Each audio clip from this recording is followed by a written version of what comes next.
Israel has terminated its agreement with UNRWA today, following the passage of the legislation which you opposed early last week.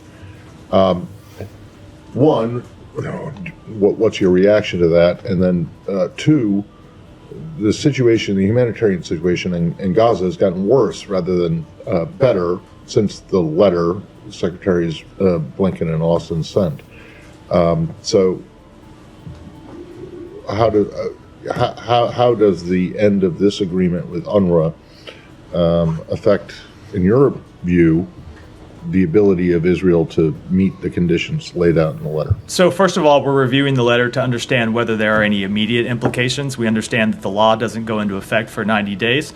If this letter means something happening more immediate than 90 days, which would be, happened past a week ago, so something like 83 days from now, that's something we would want to understand and we would want to take into account. But we're endeavoring now to learn exactly what the implication, if any, of that letter is, separate and apart from the legislation that's already passed and has a 90-day timetable on it.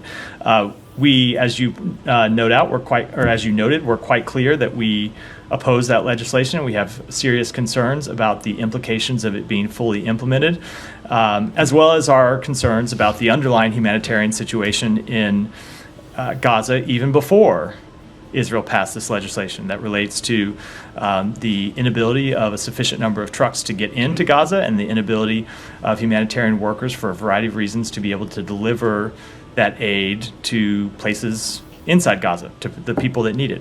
So we have been engaged with the government of Israel on this since long before we sent the letter, but really about a number of steps that we think they need to take since the Secretary of Defense, Austin, sent that letter on October 14th. The Secretary talked to the Minister of Strategic Affairs on Friday, Ron Dermer, about that, where we stand. I expect that he will talk to further Israeli officials later today about what steps they have already taken, what more they can do. They have told us at various stages that there are a number of steps that they have in process that they haven't completed yet. We're paying close attention to that, and we'll pay close attention to that over the coming days. All right. Well, on a scale of 1 to 10, or on any scale that you would like, how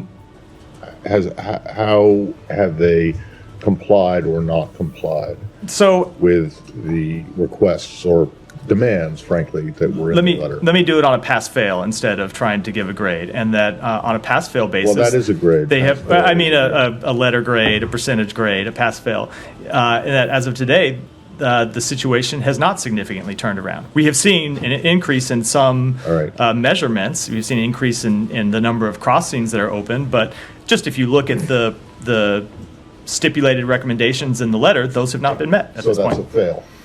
We're not at the end of the period yet. They have not. If you look at what we ultimately judge, judge on, which is the results on the ground, the results are not good enough today. Right. No. So that's a fail. They certainly do not have a passing grade. They have failed. I said they have failed to implement all of the things that we recommend in that letter. Now that said, we are not at the end of the 30-day period, and we are in conversation. Not ready to give them it's not the end. It's not the end of the semester. You don't hand out grades in the middle. I suspect that the levity is a little bit inappropriate. But look, you guys say they haven't done enough, so it's a fail. We are not at the end of where we are able to make an assessment. But I can tell you, the situation has not been good enough for some time, and the situation has not improved sufficiently in the 21, 22 days, whatever it is, since we sent that letter. Okay. There is still a week or so to go until we reach the end of the period, but there is much more that we need to see them do.